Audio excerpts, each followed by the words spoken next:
dois, três e... Tinha que ser aquela música. Everybody move. Eu ia fazer vou de táxi.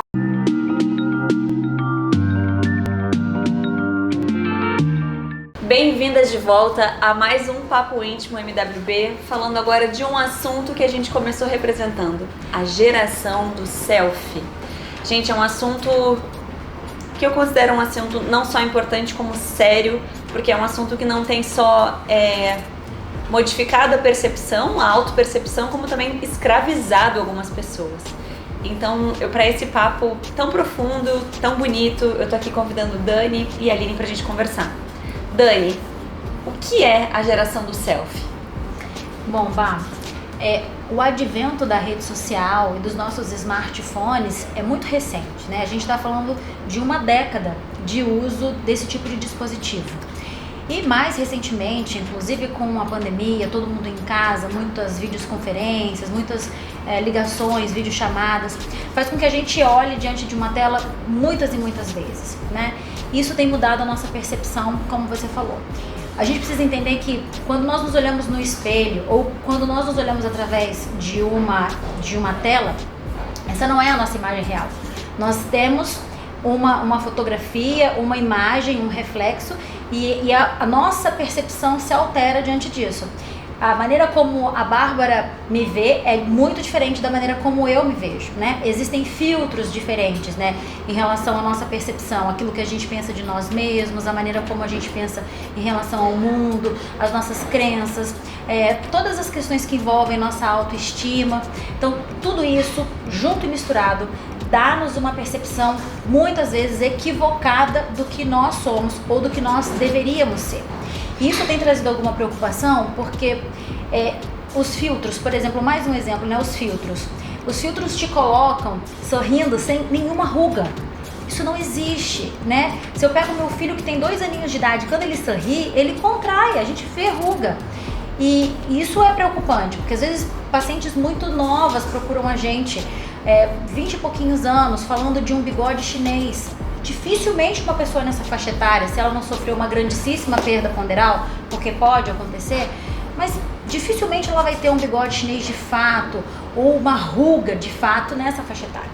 E isso mostra como essa percepção tem se alterado, né? Como o fato de nós estarmos diante de coisas que são construídas ou diante daquilo que é ideal tem alterado a nossa percepção da realidade, né? Ou do que aquilo realmente deveria ser.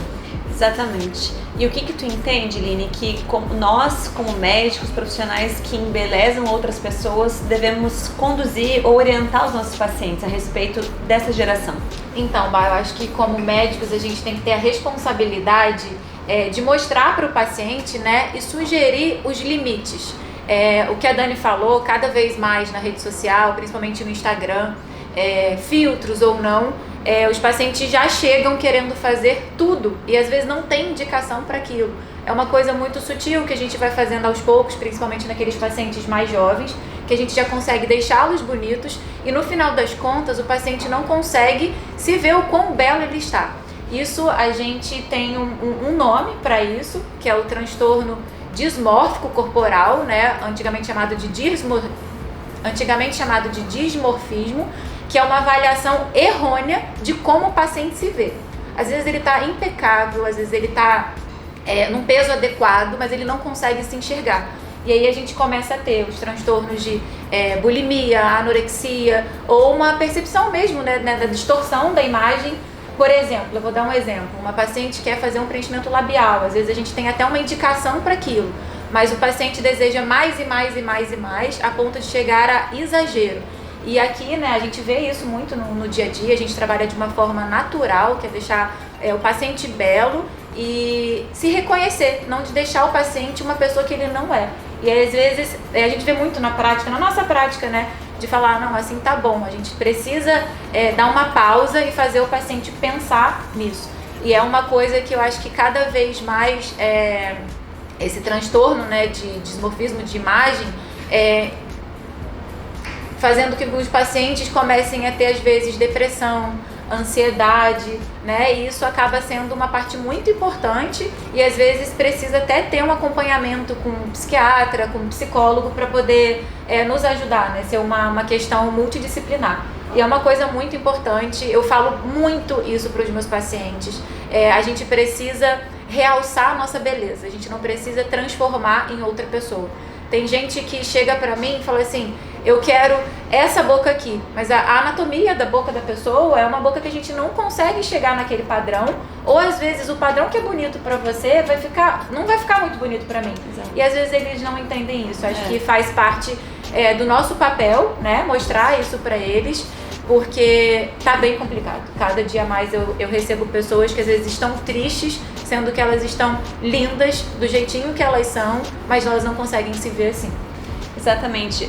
Por isso que a medicina ela precisa enxergar o paciente como um todo, entender que tem uma espiritualidade, uma alma além do exterior, né? E cabe a nós médicos conseguirmos conduzir o paciente para a sua melhor versão, e muitas vezes o conduzir para a melhor versão é dizendo: primeiramente, vamos tratar seu coração, vamos tratar os seus sentimentos, e aí depois você me procura. E não foram poucas vezes que eu falei isso, e todas as vezes que eu falei, elas voltaram gratas a mim, né? Esse ano eu comecei a tratar uma paciente que há 1 ano e meio atrás eu disse pra ela: antes de tudo, investe a sua economia que você fez até aqui no seu tratamento, do seu emocional, porque ela efetivamente me disse que estava com problema emocional, e hoje eu me sinto muito mais apta a ajudá-la, porque mesmo pessoas que estão lindas exteriormente, se elas estão vivendo como mendigos emocionais dentro de si, elas não vão conseguir ficar satisfeitas com aquilo que a gente entrega. A minha avó sempre dizia que a gente nunca se enxerga como a gente é, por isso que a gente não se gosta em fotografia. Então acredito que com o amadurecimento a gente vai tendo uma maior autoaceitação e isso vai se transformando dentro de nós. Isso não quer dizer que você não tem que se cuidar, mas que você pode se cuidar de uma forma saudável, que vai lhe trazer benefícios e não uma escravidão. Eu falo até uma coisa que não tem muito tempo, mas até por mim mesmo, até a própria Bá, uma vez ela chegou pra mim, eu tava contando, né, de como eu me vi e tal, ela brincava, ela falou assim: Aline, se eu fechar o olho e ouvir tudo que você tá falando, parece que você tá desenhando um monstro, né? E várias vezes eu não me enxergava. Quem me conhece sabe, eu sou uma pessoa que às vezes me coloco muito pra baixo, né? E cada dia eu venho trabalhando mais isso. É muito difícil eu chegar e falar assim: nossa, eu tô bonita hoje. É muito difícil. Todo mundo sabe aqui, às vezes eu falo assim, alguém fala assim: Aline, você tá magra, eu falei assim, minha calça de cintura alta. Elas mesmo falam isso. Mas é uma verdade que é uma coisa que dia a dia a gente vai trabalhando, então é um assunto muito importante, mas que às vezes a gente mesmo se deixa levar com esse assunto tão importante. Somos vulneráveis, somos humanas e lutamos com isso. Gente, a gente pode falar disso outras vezes, acho que todas temos muito o que agregar nesse assunto, a gente pode trazer assuntos mais pessoais pra vocês. Acho que quando a gente conta um pouco das nossas debilidades, também chega no coração de vocês. Obrigada, meninas, por essa conversa, tenho certeza que vai chegar no coração de muitas mulheres e muitos homens também. E contem com a MWB, contem com a gente. Até o próximo episódio. Tchau, tchau. Tchau, tchau.